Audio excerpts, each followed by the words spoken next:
Hello students, आपका SKS ई classes में स्वागत है। हम पढ़ रहे हैं नॉर्मल डिस्ट्रीब्यूशन अर्थात प्रसामान्य बंटन। मेरे कल के लेक्चर में मैंने आपको प्रसामान्य बंटन में किस प्रकार से किसी वर्ग की लोअर लिमिट और अपर लिमिट के बीच में आने वाली आवर्तियों की संख्या ज्ञात करते हैं, ये अच्छी तरीके से सिखाया था। आज हम एक क्वेश्चन और ले रहे हैं जिसके आधार पर हम सैद्धांतिक आवर्तियाँ किसी वर्ग विशेष के लिए कैसे ज्ञात करते हैं ये सीखना चाहते हैं। तो आज का हमारा क्वेश्चन है, एक विश्वविद्यालय सर्वेक्षण से ज्ञात हुआ कि 1000 स्नातकोत्तर विद्यार्थियों की औसत आयु 20 वर्ष थी और परिमाप विचलन 2 वर्ष। 18 से 24 वर्ष की आयु वाले विद्यार्थियों की संख्या ज्ञात कीजिए। अर्थात 18 से 24 वर्ष का जो वर्ग है उसके बीच में कुल कितने विद्यार्थी आएंगे, उनकी संख्या आपसे पूछी है। तो ये हमें आज ज्ञात करना है। सो डियर स्टूडेंट, जब ऐसे क्वेश्चन आप सोल्व करते हैं तो सबसे पहले आपको ये देखना है कि हमारे पास गिवन डेटा क्या क्या है। तो हमें सबसे पहले दे रखा है कैपिटल N दे रखा है, अर्थात इस समूह में कुल 1000 विद्यार्थी हैं। तो N इक्वल टू दे रखा हमें 1000। हमें ये देखना है हमारा समांतर माध्य x बार क्या है। तो इस समूह के जो विद्यार्थी हैं उनकी औसत आयु दी है 20 वर्ष। तो x बार इक्वल टू है 20 ईयर्स।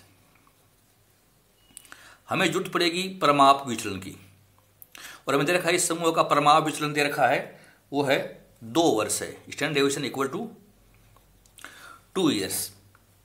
और हमें कैलकुलेट करना है 18 से 24 वर्ष की आयु के लिए। तो हमें यहाँ पर 2 Z ज्ञात करने होंगे, परिमापित Z। और Z ज्ञात करने का फॉर्मूला है x minus x bar divide by standard deviation. तो पहले हम Z1 निकालते हैं, Z1 अर्थात 18 के लिए संख्या निकालना चाहते हैं। तो x हमारा 18, x बार है हमारा विद्यार्थियों 20, और स्टैंडर्ड डेविएशन दे रखा हमारे क्वेश्चन में 2। तो हमने 18 में से 20 घटाकर 2 का भाग देते हैं तो हमारी संख्या आती है -2 डिवाइड बाई 2 इक्वल टू -1। ये हमारा पहला परिमापित Z आ चुका है। अब हम Z2 चाहिए, Z2 मतलब अपर लिमिट के लिए, और हमारी अपर लिमिट है 18 से 24 वर्ष, तो 24। तो x का मान है 24, x बार हमारा है 20, और स्टैंडर्ड डेविएशन हमारा है 2। तो हल किया हमने, तो ये 4/2 ये आया 2। तो इस तरीके से हमने Z1 निकाल लिया और Z2 निकाल लिया। अब हमें area under normal curve table में जाना है और उनके आधार पर हमारी प्रायिकताएं याद करनी है। मैंने यहाँ आपको एरिया अंडर नॉर्मल कर्व बना के दे रखा है, और आपको ये पता है कि हमारा इसका मध्य भाग है, ये इधर पॉजिटिव प्रोबेबिलिटी होती है, इधर नेगेटिव है। आपको ये पता है कि ये इसमें 3 भाग हैं इसके, यहाँ x बार माइनस स्टैंडर्ड डेविएशन, यहाँ x बार -2 स्टैंडर्ड डेविएशन, यहाँ x बार -3 स्टैंडर्ड डेविएशन। तो यहाँ माइनस की बात करें तो माइनस का 1 हमारा जैसे यहाँ पर आएगा, माइनस का 1 यहाँ आएगा। तो मैं यहाँ से मैंने लाइन कह दी है -1 के लिए, और प्लस का जो 2 है आप देखिए यहाँ प्लस का 1 आएगा, यहाँ प्लस का 2 आएगा। देखिए प्लस का 2 आपके नॉर्मल कर्व में लगभग यहाँ आएगा, प्लस का 2 यहाँ आएगा। तो हमें क्या काम करना है कि ये जो एरिया है, ये 0 से -1 की दूरी को प्रकट करता है, और ये जो एरिया है ये 0 से +2 की दूरी को प्रकट करता है। तो ये स्टूडेंट्स, हमें ये जो एरिया मैंने आपको बताया है ये एरिया अंडर नॉर्मल तालिका में आना है, और हमें इसमें Z का मान तालिका में देख के बताना है। ये हमारी एरिया अंडर नॉर्मल कर्व तालिका है जो आपके सामने है। यहाँ -1 का हमें मान देखना, तो 1 का मान है 0.3413, ये देखा 0.3413 मैं उतार रहा हूँ। इस तालिका में आप 2 का मान भी देख लीजिए, ये 2 है, 2 का मान दे रखा है 0.4772 में ये भी उतार रहा हूँ। हमने ये मान तो ये देखा था, ये था 0.3413, ये तो 0.3413 था, और ये वाला मान हमने देखा ये था 0.4772, ये मान हमने ये देखा। तो इन दोनों का हम योग कर देते हैं। तो देखिए इधर वाला जो एरिया था 0 से -1, इसकी प्रायिकता हमने ज्ञात की है 0.3413, और 0 से +2 का एरिया की प्रायिकता हमने ज्ञात की है 0.4772। इन दोनों का हमने योग कर दिया 5 7 और 1 8, 7 और 4 11, 1 4 3 7 और 1 8, 0.8185। हमें ज्ञात करना है एक्सपेक्टेड फ्रीक्वेंसी, एक्सपेक्टेड फ्रीक्वेंसी ये निकालना है। इसका फॉर्मूला मैंने आपको बताया था कि प्रोबेबिलिटी इनटू कैपिटल एन होता है।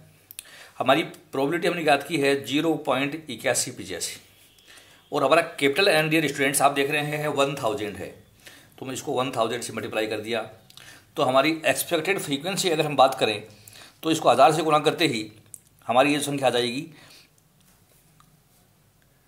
गुणा करने पर 818.5, लेकिन ये विद्यार्थियों की संख्या है तो हम ये दशमलव में नहीं हो सकती, तो 819। तो डियर स्टूडेंट्स हम कह सकते हैं कि 18 से 24 वर्ष की आयु वाले विद्यार्थी 819 होंगे।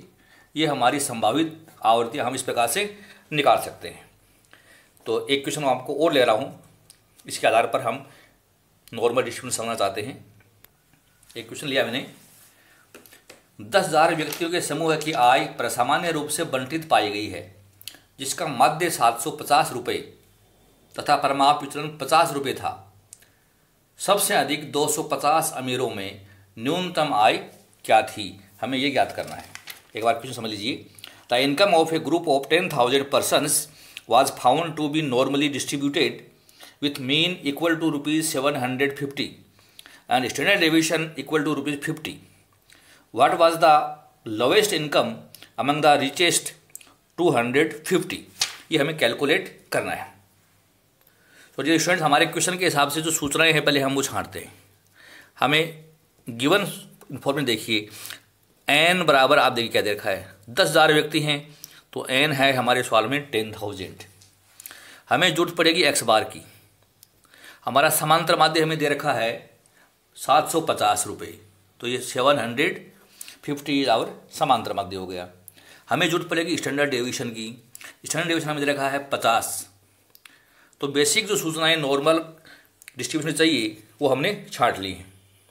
अब हमें याद करना है कि 10,000 में से 250 सर्वाधिक अमीर व्यक्तियों का अनुपात, जो क्वेश्चन में पूछा गया है 250 अमीर व्यक्तियों का, तो 10,000 में 250 सर्वाधिक अमीर व्यक्तियों का अनुपात हम निकालते हैं।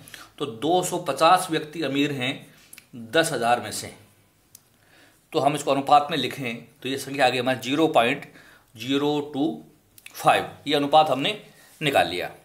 अब हम नॉर्मल कर्व डिज़ाइन करते हैं। ये मैंने नॉर्मल कर्व का डिज़ाइन आपके सामने रखी और हमें पता है कि सबसे अमीर व्यक्ति हैं तो वो इधर होगा, क्योंकि सबसे उच्च आय वाले हैं तो सबसे अधिक आय इधर है, सबसे न्यून आय इस साइड में होती है। तो ये अनुपात आया 0.025। तो आपका ये अनुपात है, ये मानिए मैं यहाँ बता रहा हूँ कि ये जो संख्या है आपकी, ये अमीर व्यक्ति और इनका अनुपात है 0.025। ये सर्वाधिक अमीर ये, तो ये इनका प्रायिकता ये। तो विद्यार्थियों अब ये बची हुई है जिसको मैं इस तरीके से आपके सामने रख रहा हूँ, तो हमें ये परसेंटेज भी छांटना है। जब ये सर्वाधिक अमीर है तो ये जो एरिया में डॉट डॉट कर रहा हूँ ये थोड़ा इनसे कम अमीर है। हमें पता है यहाँ से यहाँ तक की जो दूरी है, यहाँ से यहाँ तक की ये दूरी है ये 0.5 होती है। और विद्यार्थी जब ये यहाँ से यहाँ तक 0.5 है, इसमें से ये माइनस कर दीजिए आप। तो मैंने ये माइनस कर दिया, इसमें से 0.025 ये मैंने माइनस कर दिया। तो देखिए जब मैं इसमें से माइनस कर दूँ इस संख्या को तो हमारे पास क्या बचता है ये देखना है अपने को। तो ये बचेगा 0.475, ये संख्या बच गई। तो ये हमारी फ्रीक्वेंसी इस जगह की है 0.475, ये यहाँ की है, ये हमारी प्रायिकता यहाँ की है। अब डियर स्टूडेंट्स, हमें ये जो 0.475 है ये एरिया अंडर नॉर्मल कर्व की प्रायिकता है। हमें इसके लिए जेड का मान देखना होगा कि इसके लिए जेड क्या होना चाहिए। हम इसको रिवर्स देखें, उल्टा देखेंगे। तो अब मैं आपके सामने रख रहा हूँ area under normal curve table. Dear students, ये है हमारी area under normal curve table. हमें इसमें ये हमारी प्रायिकताएं दे रखी हैं, इसमें हमें ढूंढना है 0.475। तो देखिए 0.475 में देखें तो देखिए ये बढ़ते क्रम में, यहाँ से बढ़ते क्रम चल रहा है। ये 0.45 है, ये 4.6 है, या देख रहा हूँ मैं, हमें एग्जैक्ट ये वैल्यू बता, देखिए 0.475 ये बता रही है। तो इसका जेड का मान देख लो आप, इसमें यहाँ लिखा हुआ है 1.9, तो 1.90, 1.91, 1.92, 1.93, 1.94, 1.95, 1.96।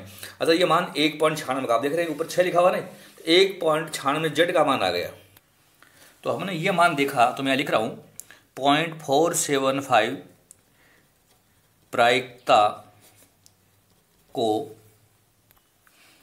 0.475 प्रायिकता को एरिया अंडर नॉर्मल कर्व तालिका में देखने पर जेड का मान 1.96 आता है।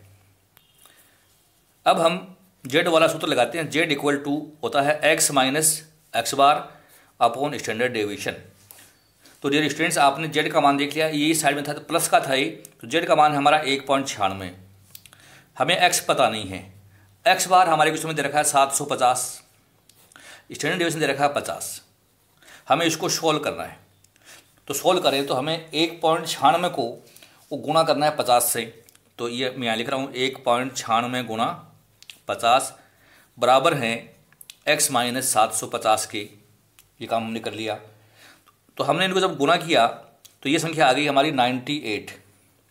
ये मैंने पक्षांतर करके इधर ले आया तो ये हो गया प्लस 750 बराबर किसके हो गया, x के हो गया। दोनों का आप जोड़ दीजिए, जब इनको जोड़ते हैं तो 848 बराबर x के हो गया, या यूँ कह सकते हैं x इक्वल टू 848। तो हम कह सकते हैं विद्यार्थियों कि सबसे अधिक 250 अमीरों में न्यूनतम आय क्या थी, तो x का मान हमारा 848 है और ये 848 रुपये हैं। अर्थात तो हम ये कह सकते हैं 250 जो सर्वाधिक अमीर व्यक्ति हैं उनकी न्यूनतम आय 848 रुपये रही है। अतः हम कह सकते हैं सबसे अधिक 250 अमीरों की न्यूनतम आय 848 रुपये है। तो इस तरीके से डियर स्टूडेंट्स हम एरिया अंडर नॉर्मल कर्व के आधार पर जो है जेड के आधार पर प्रायिकता निकाल सकते हैं और प्रायिकता के आधार पर जेड का मान ज्ञात कर सकते हैं। तो ये मेरे आज के लेक्चर में मैंने आपको 2 तरह के क्वेश्चन सॉल्व कराए। मैं इसके कुछ क्वेश्चन और लूँगा अलग प्रकार की मेरे कल के लेक्चर में, तो आप मेरे लेक्चर निश्चित रूप से आवाज़ करना। आज का लेक्चर अगर आपको पसंद आया है तो इसको लाइक कीजिए और अपने फ्रेंड्स में अधिक से अधिक इसको शेयर कीजिए। मेरा कल का लेक्चर जो है उसमें मैं आपको डिसेंडिंग ऑर्डर में, अर्थात हमारे क्वेश्चन में न तो एक्स बार दे रखा हो और न ही स्टैंडर्ड डेविएशन दे रखा हो, तो इनकी गणनाएं कैसे करें प्रायिकताओं के आधार पर, ये मैं आपको कल के लेक्चर में सिखाऊंगा। तो लेक्चर आप अवश्य वॉच करना। आज आपने सुना, इसके लिए बहुत बहुत धन्यवाद। Thank you so much.